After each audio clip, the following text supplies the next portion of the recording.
वफादारियां, एहसासात, जज्बे सब बदलते रहते हैं। और जब बीवी बनती है, उसकी सारी मोहब्बत, उसकी सारी वफादारी अपने शौहर के लिए होती है। जब वो बीवी से मां बनती है, तो उसकी पहली मोहब्बत उसकी औलाद होती है। शौहर की मोहब्बत कहीं दूर चली जाती है। ऐसा नहीं, आप तो जानते हैं निकाह के वक्त मैं दुल्हन के साथ साथ माँ भी बन गई थी। फिर आपने ये दावा कैसे किया कि मुझे आपकी वफादारी और मोहब्बत का यकीन नहीं है?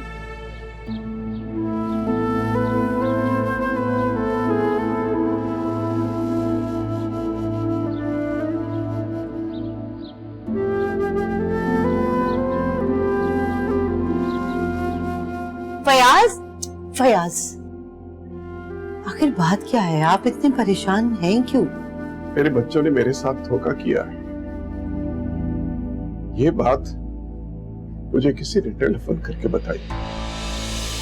आसिम और शिराज मेरी ही कंपनी में बैठकर जाली दवाएं बनाकर बेचते रहे और उनका साथ उनकी बीवियों ने दिया।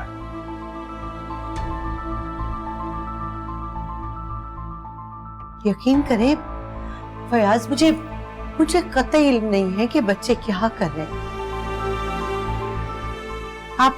आप मेरे ऊपर शक मत कीजिएगा, मेरी वफादारी पे बिल्कुल शक मत कीजिएगा। फयाज, अगर आपको जरा भी शक है मुझ पे, तो मैं कलामे पाक ले आती हूँ, उसकी कसम खा के यकीन दिलाती हूँ आपको। फयाज, जो नफा नुकसान है तो जिंदगी के साथ है। अगर हमने एक साथ अच्छा वक्त गुजारा है तो क्या हो, बुरे वक्त में भी हम एक दूसरे के साथ ही ऐसे ही रहेंगे। फयाज, यकीन कीजिए, मैं हमेशा आपका साथ दूंगी।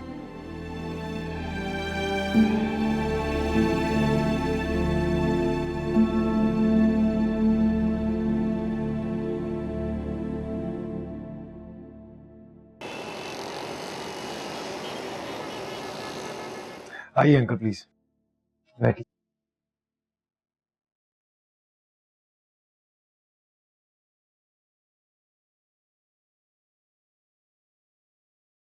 बेटा मुबारक हो तुम्हें। कोर्ट ने तुम्हारा ऑफिस फैक्ट्री जो है वो रिलीज कर दिया है। बेटा मैंने फैयाज को एक ऑफर की थी। अंकल, ये तो आपकी मोहब्बत है। आपने भी बाबा की तरह अपनी सारी जिंदगी अपनी बेटे की नजर की और माशाल्लाह इतनी तरक्की हासिल की। मैं आपके हिस्से का फल खुद कैसे खा सकता हूँ? आप तो हमारी फैमिली के हमदर्द हैं। मैं तुमसे ये सब कुछ हमदर्दी में नहीं कह रहा, मेरी अपनी मजबूरी है। मेरी सेहत अब इजाजत नहीं देती। मैं बहुत थक गया हूँ बेटा, और अब रिटायर्ड जिंदगी गुजारना चाहता हूँ। लेकिन अंकल, आपके बेटे तो उसकी तो अभी तरबियत, मेरा मतलब है उसकी तो अभी तालीम भी मुकम्मल नहीं हुई। और फिर तुम भी तो मेरे बेटे की तरह हो। अंकल, मैं आपके साथ पार्टनरशिप नहीं कर सकता। अगर आप मुझ पे एतबार करते हैं तो मैं तनख्वाह पर आपके लिए काम कर लूंगा। क्या तुम मेरे यहाँ मुलाजमत करोगे? क्यों मजाक कर रहे हो? कल तक तुम इतने बड़े बिजनेस के मालिक थे और अब मेरे यहाँ तुम नौकरी करोगे? अंकल, शायद जिंदगी यही चाहती है मुझसे। पापा बहुत परेशान हैं। ऑफिस के, फैक्ट्री के बिल्स हैं, स्टाफ की सैलरी है, घर है, अली की तालीम है। तो फिलहाल यही बेहतर है कि हालात बेहतर करने के लिए हम प्रॉपर्टी बेच दें। तो ठीक है, तुम मुझसे कर्ज ले लो, जब तुम्हारे पास हो तो तुम लौटा देना, लेकिन फैयाज को ना बताना। और देखो बेटा, अपनी फैक्ट्री तो बिल्कुल बंद ना करना। और फिर मेडिसिन के अलावा जो प्रोडक्ट्स हैं वो तुम बनाते रहो, जब तक हम मिलकर तुम्हारी फैक्ट्री का लाइसेंस जो है वो रिन्यू करवा लेंगे। Thank you uncle.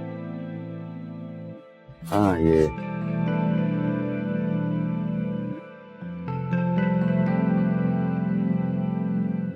मैं कॉफी मंगवाता हूँ आपको। ब्लैक।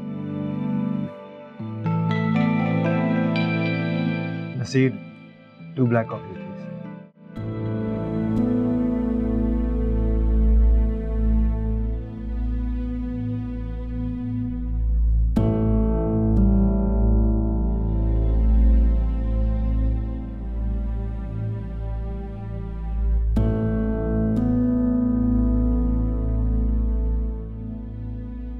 फैसल बेटा उठ जाओ,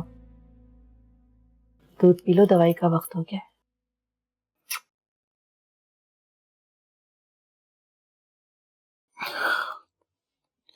मामा, मेरे सर में बहुत तकलीफ हो रही है। चोट लगी है तो दर्द जाते जाते ही जाएगा, ये तो तुम मेरे दिल से पूछो। मामा, चोट मुझे लगी, आप किस दर्द की बात कर रहे हैं? बेटा, औलाद को जरा खराश भी आ जाए तो माँ के दिल को चीर कर रख देती है, लेकिन अभी तुम ये बात नहीं समझोगे। फैसल बेटा, तुम सब कुछ छोड़ क्यों नहीं देते? तुम मेरा यकीन करो, तुम्हारे डैडी तुमसे बहुत प्यार करते हैं, वो तुम्हारे दुश्मन नहीं है, वो तो अपना सारा बिजनेस तुम्हारे हवाले करना चाहते हैं। फैसल, अगर तुमने अपनी हरकतें नहीं छोड़ी तो वो अपना सब कुछ किसी दूसरे के हवाले कर देंगे। जी? नाउम्मीद हो चुके हैं तुमसे। नहीं, डैडी ऐसा नहीं कर सकते। क्यों नहीं कर सकते? बहुत थक चुके हैं, अब बिजनेस को संभाल नहीं सक रहे, इसलिए अपना सारा काम दूसरों के हवाले करने जा रहे हैं। डैडी क्या करने जा रहे हैं मामा? अपना तमाम बिजनेस आसिम को ठेके पर दे रहे हैं। आसिम भाई को?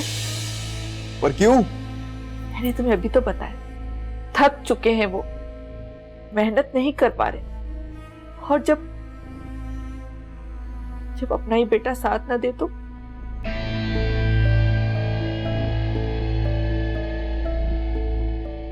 चलो तुम उठो, तुम ये दूध पियो, शाबाश। मैं नाश्ता लगवाती हूँ।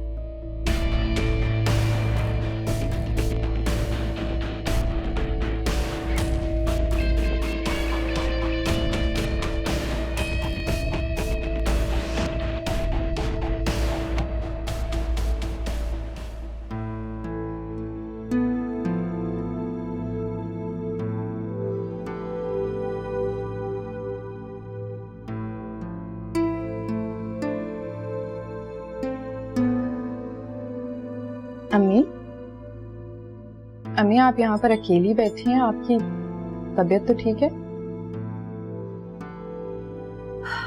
हाँ ठीक हूँ, तुम बताओ। मैं तो बस पूछने आई थी, खाने में क्या बनाऊं? डॉक्टर ने आराम करने को कहा है ना, तो आराम करो, इन झंझटों में क्यों डालती हो अपने आप को? अम्मी ये तो मेरी जिम्मेदारी है। अच्छा, यहाँ बैठो मेरे पास, मुझे तुमसे कुछ बात करनी है। बेटा, तुम्हारे पापा के दिल में किसी ने ये वहम डाल दिया कि हम सब उनके दुश्मन हैं। वो सिर्फ आयमा पे भरोसा कर रहे हैं, ये तो तुम्हारे सामने की बात है ना। जी अम्मी। देखो, अभी अली की तालीम मुकम्मल होने में टाइम लगेगा। आयमा कम उम्र सही, लेकिन इस तरह उसको बिठा के रखना कुछ अच्छी बात नहीं है। तो मैं सोच रही थी क्यों ना कोई अच्छा सा रिश्ता देख के उसकी हम शादी करवा दें। अम्मी आपके दिल में ये बात जमीला आंटी ने डाली है ना कि आयमा का यहाँ रहना मुनासिब नहीं। जमीला आपा की तो खैर बात ही मत करो, उनको तो बेपरकी कहने में बहुत महारत है, किसी को भी नहीं बख्शती। लेकिन ये बात मैंने खुद सोची। तो अम्मी आप आयमा से बात कर लें, अली से भी मशवरा कर लें। अच्छा, तुम करो से बात, तुम्हारी बहन है। अम्मी मैं आयमा से बात नहीं कर सकती, वो मुझे अपना दुश्मन समझने लगी है। इसमें भला दुश्मन समझने वाली कौन सी बात है? अम्मी आयमा को पता है कि इस फैसले के पीछे आपका कौन सा खौफ छुपा है। रायमा,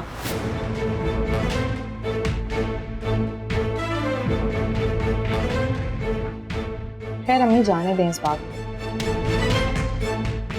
आप ये बताइए मैं खाने में क्या बनाऊं? तुम्हें भी ये लगता है कि इस फैसले के पीछे मेरा कोई शक पोशीदा है? अम्मी शक तो आपके दिल में जमीला आंटी डाल ही चुकी हैं,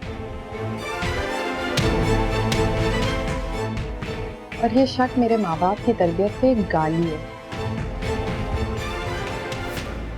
सखावत,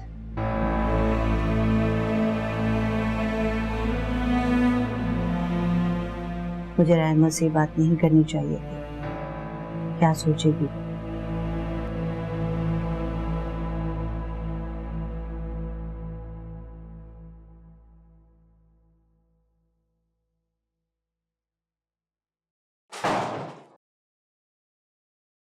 अस्सलाम वालेकुम। वालेकुम अस्सलाम। ये तुम क्या आइसक्रीम खाती आ रही हो? कोई छोटी बच्ची हो तुम? अरे मेरे लिए तो ये नन्ही बच्ची है ना भाई। आज इसको मैंने कॉलेज से पिक किया तो आइसक्रीम तो बनती थी ना। क्या आयमा को आपने कॉलेज से पिक किया? तुम क्या रास्ता रोक कर खड़ी हो? बाहर इतनी गर्मी है, ठंडा पानी पूछ लो। जी मैं लेकर आती हूँ, आप जाइए। और आयमा तुम चेंज करके जल्दी किचन में आओ, पापा घर पर हैं, खाना तैयार करना है। अरे ये अभी कॉलेज से आई है, थकी होगी, और तुम इसको किचन में फंसा रही हो। नहीं गर्मी बहुत है, आप आराम करिए, मैं खाना भी बना लूंगी और पानी लेकर आती हूँ आप लोगों के लिए। आप से चलिए।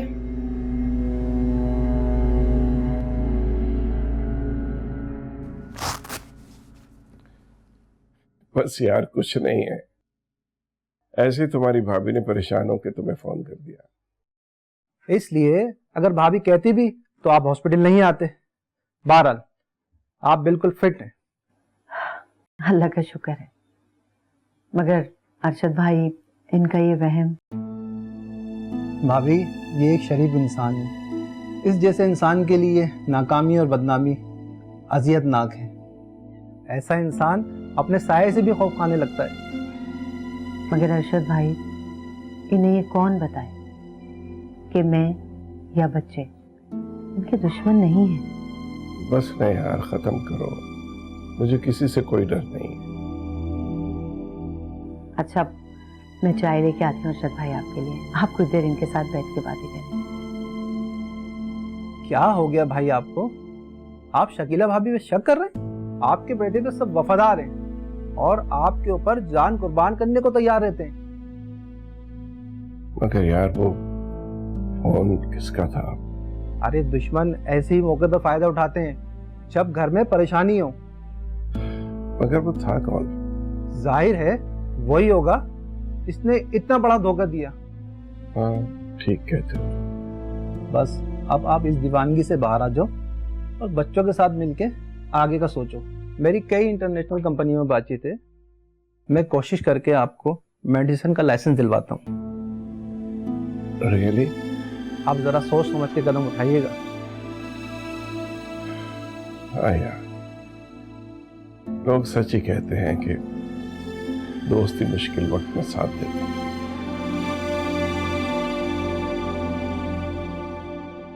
मिस करते हैं आपको, आपकी जुदाई ने मार डाला है हमें। इसका मतलब है पढ़ाई में दिल नहीं लगा रहे आप। जो सफर भी खोलता हूँ उसमें तुम्हारी तस्वीर नजर आती है, अल्फाज धुंधलाने लगते हैं, दिल दिमाग तुम्हारी तस्वीर से जगमगाने लगता है। और एक काम करें, अपना लिबास तार तार करें, सर में फाग डालें और सहरा में निकल पड़े आप।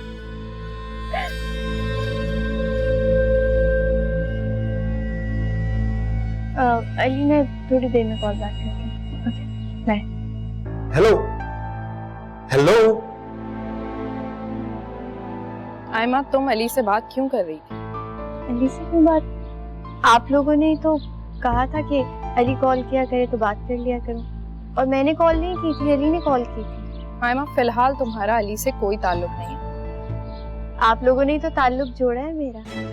आयमा, ये बात पक्की होना, मंगनी, ये सब बनावट है। बात क्या है? साफ साफ बोले आप।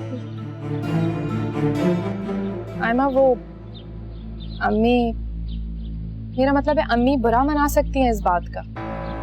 मुझे तो लगता है अब यहाँ पे सबको हर बात में बुरी लगती है।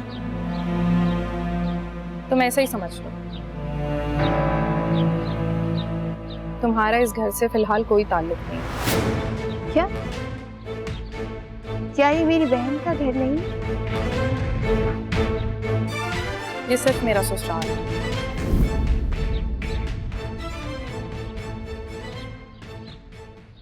तुम जाओ, चेंज करो।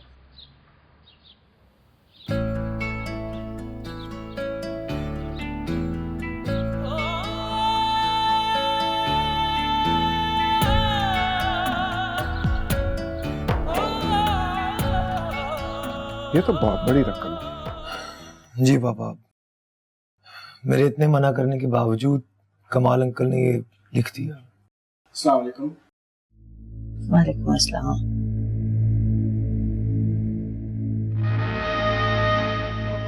पापा, मैंने इसलिए चेक रख लिया कि हमें पैसों की जरूरत तो है ना। अगर मेरे पास एक और ऑप्शन, क्यों ना हम वो जराई जमीन जो अली और शिराज के नाम है उसे बेच दें।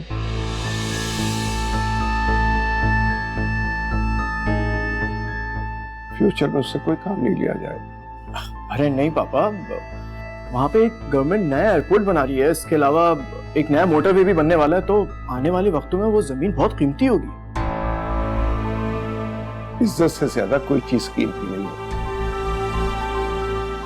पापा, अगर कोई चीज फरोख्त करनी है तो फेज 1 की 2 कोठियां फरोख्त कर देते हैं।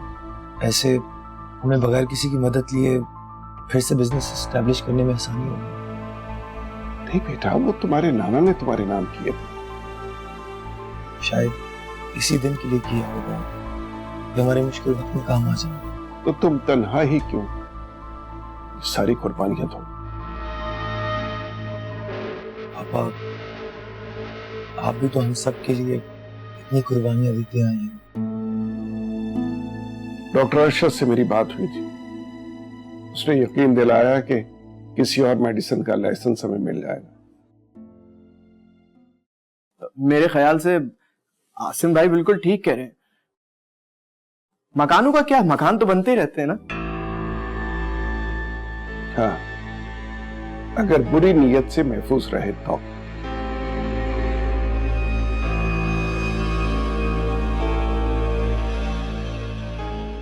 आसिम बेटा, मेरा ख्याल है कि तुम एक बार फिर सोच लो। ये बहुत बड़ा रिस्क है। आपकी दुआएं मेरे साथ है ना। जीते रहो बेटा। फयाज, किसी का एहसान लेने या कर्ज लेने से बेहतर है कि हम प्रॉपर्टी बेच दें। हाँ, आसिम ये चेक मेरे पास रहने दो। मैं कमाल को शुक्रिया के साथ लौटा दूंगा। जी बेहतर।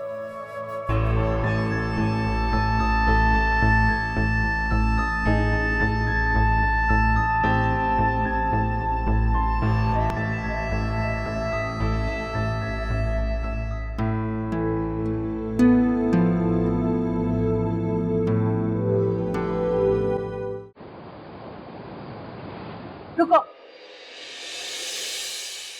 देखा तुमने बेटे कैसे होते हैं? आसिम के जैसे अपने माँ बाप पे हमेशा जान निसार करने के लिए तैयार रहते। तुम्हारे जैसे खुदगर्ज नहीं होते। क्यों? जरा बताइए, अब क्या खुदगर्जी दिखा दी मैंने? हैं? जब तुम्हारे पापा ने जमीनें बेचने की बात की तो तुमने उन्हें जमीनों की कीमत याद दिला दी, और आसिम अपने दोनों घर बेच रहे। क्या करोगे तुम उस जमीन का? क्या करोगे? खेती बाड़ी करोगे? हल चलाओगे? अरे शकीला, तुम कैसी माँ हो, अपने सगे बेटे का बुरा सोचती हो? और सौतेले बेटे के लिए बड़ा अच्छा सोचती हो, उसका बड़ा फायदा सोचती हो तुम। चुप करें आपा, खुदा के वास्ते ये सगे सौतेले का जो खेल है ना, यहाँ इस घर में मत खेलें आप। इस जैसे सगे से ना आसिम लाख दर्जे बेहतर है। अरे भाई, अगर आसिम घर बेच रहा है तो कौन सा किसी के सर पे एहसान कर रहा है? बिजनेस भी तो सारा उसी के नाम है ना। मेरी अब ये बात कान खोल के समझ लिया, पापा को मैं नाइंसाफी नहीं करने दूंगा। मेरे साथ ऐसा नहीं हो सकता, समझ लिया। हाँ, पहले तो तुमने उनके नाम के बहुत झंडे गाड़े हैं ना, जाली दवाइयां बना के सर शर्म से नीचे कर दिया, उनका बदनाम करके रख दिया उन्हें। अरे भाई, अगर फयाज इंसाफ करता ना तो ये इस तरह की गिरी हुई हरकत कभी ना करता। खुदा के वास्ते आप चुप हो जाए, मुझे तो लगता है इस घर में आग आप ही लगा रही हैं। क्या क्या क्या? अरे भाई, तुम्हारे इस घर में जो आग लगा रही है ना, वो तुम्हारी चहेती बहू और उसकी बहन मिलके लगा रही हैं। अरे भाई, तुम देख लेना एक ना एक दिन वो लड़की तुम्हारी सौतन बनेगी, सौतन। आपा! जमीला आंटी,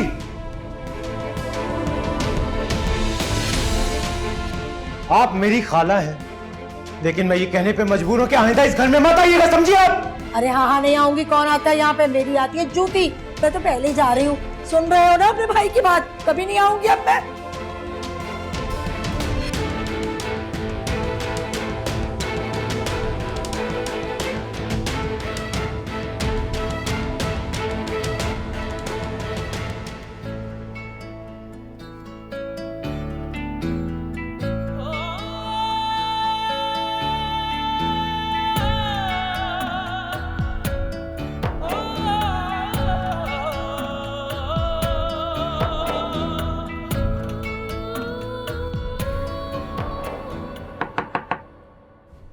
आ जाओ।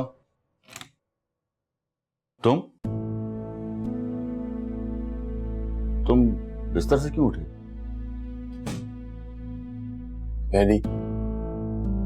डैडी मुझे माफ कर दें प्लीज, मैं अपनी हर बुराई से तौबा करता हूं।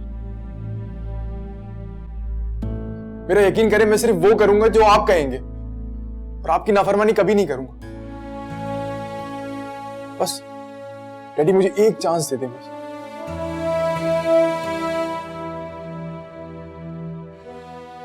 कमाल, फैसल माफी मांग रहा है तो माफ कर देना।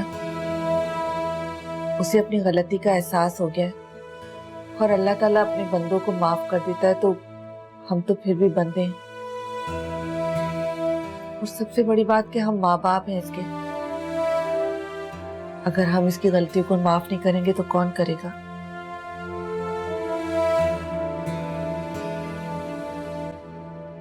ठीक है, मैं इसे माफ कर दूंगा,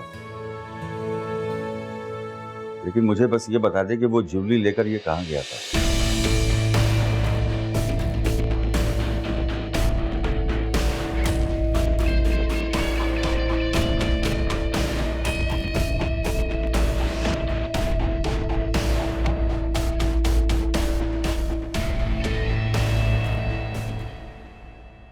आसिम, आसिम,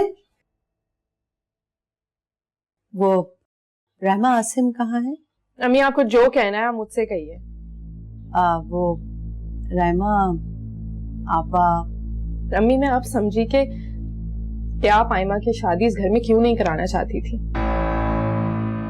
जमीला आंटी आयमा के खिलाफ आपके कानों में जहर उगलती रही और ये जहर आपके दिल में शक बन गया।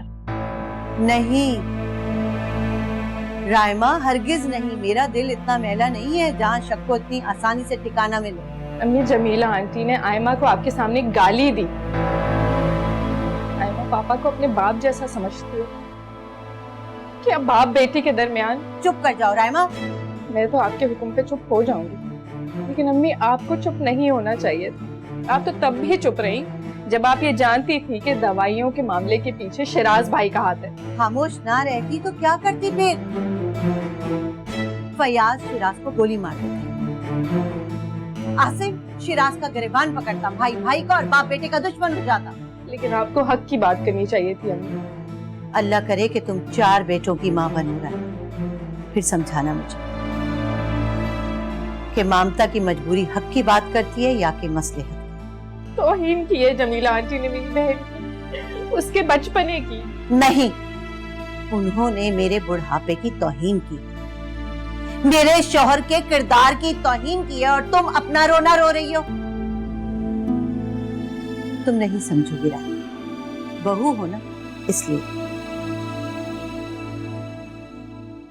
खैर, मेरा बेटा कहाँ है? छुपे बैठे होंगे कहीं पर, कि कहीं आयमा से ना सामना हो जाए, कहीं शराज ना उनके सामने आ जाए। वो तो इतने कमजोर हैं कि शराज से ये पूछ भी नहीं सकते कि उसने ये गुनाह क्यों किया। एक बात समझा दूं तुम्हें, जो जबान तुमने मेरे सामने इस्तेमाल की और जो तानाजनी तुमने की, ये आसिम के सामने हरगिज मत करना, इसलिए कि इसमें तुम्हारा ही भला है, समझी?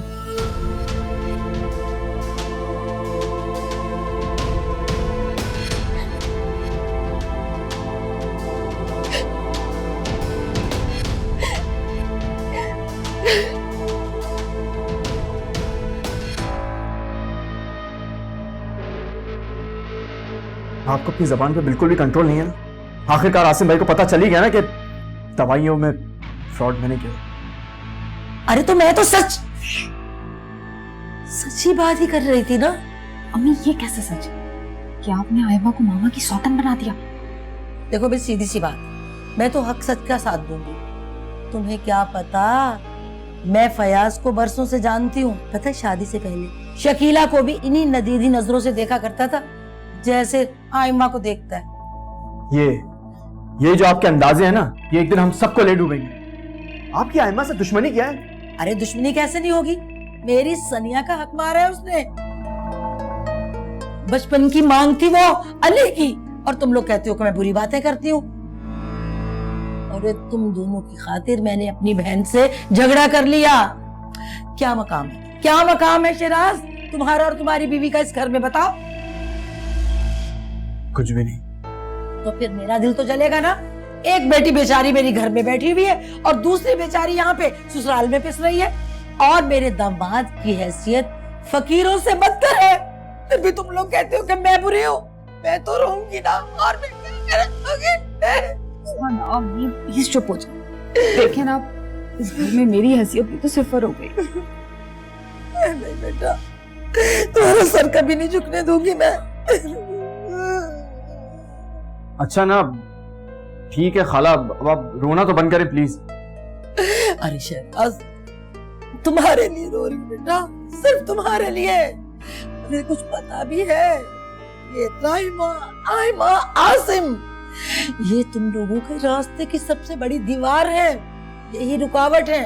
बल्कि पहाड़ समझो, पहाड़। कुछ होश के नाखून लो।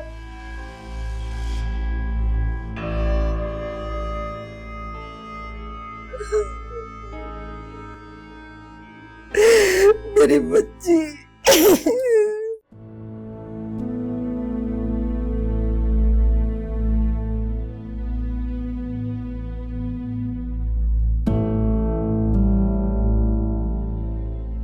कमाल, कमाल, आप मेरी बात तो सुने ना। अब तो फैसल ने भी आपसे माफी मांग ली है। खुदा के वास्ते अब उसे माफ कर देना। लेकिन मैं उन बुराई की जड़ों को काटना चाहता हूं जो उसकी रगों में फैल रही है। कमाल, कमाल, अब तो फैसल शादी के लिए भी तैयार हो गया। आप मेरी बात का यकीन करें, बच्चों की जिम्मेदारियां उसके सर पे पड़ेंगी ना, तो उसका दिमाग खुद ही ठिकाने आ जाएगा। फिर देखिएगा, अपनी तमाम ये हरकतें छोड़ देगा। मैं कब मना कर रहा हूं, तुम ये भी करके देख लो। छोड़ दो किसी के नसीब अपने बेटे को सुधारने के लिए। क्यों इस तरह की बातें करती हैं? अब आप खुद को नॉर्मल करें ना। माफी मांग ली है ना उसने। मैं मानती हूँ कि फैसल से गलती हुई है, लेकिन बच्चा समझ के उसे माफ कर दें। ऐसा ना हो ये माफी फैसल के लिए मसाइब की ऐसी दलदल बन जाए जिससे तमाम उम्र वो निकल ही ना पाए। हम माँ बाप, हमें तो ये दुआ करनी चाहिए कि अल्लाह ताला हमारे बच्चे को हर मुश्किल घड़ी से बचाए, उसे बुराइयों की दलदल से बचाए, न कि वो उस दलदल में घसता चला जाए। अच्छा, तुम उससे उसकी पसंद मालूम कर लो। अपनी मर्जी से शादी करेगा तो जिम्मेदारी का एहसास भी होगा उसे, और अगर हमने अपनी मर्जी की तो वो अपनी ही शादी को हम पर एहसान समझेगा। जी ठीक है, मैं फैसल से पूछ लूंगी। एक बाजी हो जाए। माफ करें मुझे, आपका खेल आप ही को मुबारक। वैसे भी मैं आपसे कभी जीत सकी हूँ? अच्छा ठीक है, आप खेलिए, मैं खाना लगवा दूँ। चलें जी, ठीक है।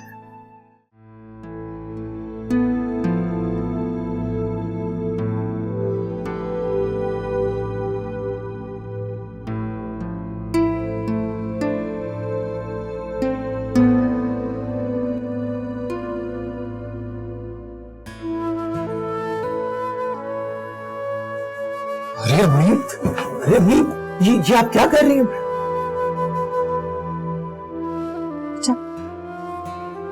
मुजरिम हो रहा तुम्हारी। अम्मी, आप ये सब करके मुझे शर्मिंदा क्यों कर रही हैं? बेटे चार हो, लेकिन वो माँ की दो आंखें होती हैं। बेटा बेटा मैं क्या करती, अगर मैं शिराज की बात खोल देती तो मेरी एक आंख जाती, और अगर तुम नाराज होते ना तो मैं अपनी दूसरी आंख से भी अंधी हो जाती। अम्मी, आपकी आंखों पर मेरी जान कुर्बान। मुझे आपसे कोई शिकायत नहीं है। मैं तो हमेशा से जानता था कि शिराज की गलती है। शुक्रिया मेरा बच्चा, बहुत शुक्रिया। मैं जानती हूँ तुमने अपनी भाई की बात को छुपा के सब कुछ खुद सहा, लेकिन बेटा कुछ भी फयाज को नहीं पता चलना चाहिए। मैं कभी नहीं बताऊंगा अम्मी। मैं आपको और पापा को दुखी नहीं कर सकता। शिराज बच्चा है, जल्दबाजी में उससे गलती हो गई, मुझे तो उससे भी शिकायत नहीं है। लेकिन अम्मी, जमीला आंटी ने आयमा के साथ ठीक नहीं किया, बहुत ज्यादती की है। मैं जानती हूँ बेटा, वो नादान है, हसद करती है आयमा से, बस तुम दरगुजर कर दो। लेकिन अम्मी, बेटा आसिम, मेरी खातिर ना, बैठो बैठो बैठो। बेटा मेरी एक ही बहन है, मगर अब मैं खुद भी बहुत मोहतात रहूंगी। तुम जरा रायमा को समझाना, बहुत जज्बाती हो रही थी। अम्मी, रायमा आयमा को अपनी बेटी की तरह समझती है, वो ये गाली कैसे बर्दाश्त करेगी? बेटा तुम्हारे पापा बहुत जहनी दबाव का शिकार हैं, अगर उन्हें सब बातें पता चल गई ना तो कहीं वो अपना जहनी तवाज़ुन ही ना खो गए। अरे नहीं नहीं अम्मी, आप परेशान ना हो, मैं सब संभाल लूंगा। मैं रायमा की तरफ से खौफजदा हूँ, मैं बहुत गुस्से में। अम्मी, आप मुझ पे भरोसा रखिए, मैं कभी पापा को किसी उलझन का शिकार नहीं होने दूंगा। मगर आयमा, बेटा जब तक अली शादी के लिए आमादा होगा ना, पता नहीं क्या क्या तूफान गुजर जाएंगे, इसलिए मैं सोचूं क्यों ना हम आयमा की शादी कहीं और करवा दें। नहीं अम्मी, ऐसे तो आयमा समझेगी कि हमने उसे बोझ समझा है। मैं उसे बहुत मान से इस घर में लेकर आया था, और आपने ही तो वादा किया था बहू बनाने का। बेटा मैं अपने वादे पे आज भी कायम हूँ, मगर अम्मी, मैं आयमा का मान नहीं तोड़ सकता, वो मेरी बहन है। वो तो बेटा बस मैं ऐसे ही कह गई। अच्छा खैर बेटा, तुमने शिराज को माफ कर दिया ना, वो तुमसे बहुत शर्मिंदा है। अरे अम्मी, मैंने कहा ना आप परेशान ना हो, मैं खुद शिराज के पास जाकर उसे अपने सीने से लगाऊंगा। ठीक है बेटा, तुम यकीन करो कि अब इस घर की सलामती तुम्हारे हाथ में। और देखो मुझे तुमसे बहुत उम्मीदें हैं आसिम। अम्मी, जब तक मैं जिंदा हूँ इस घर की, अपने माँ बाप की और भाइयों की सलामती पर कोई आंच नहीं आने दूंगा। मेरा बेटा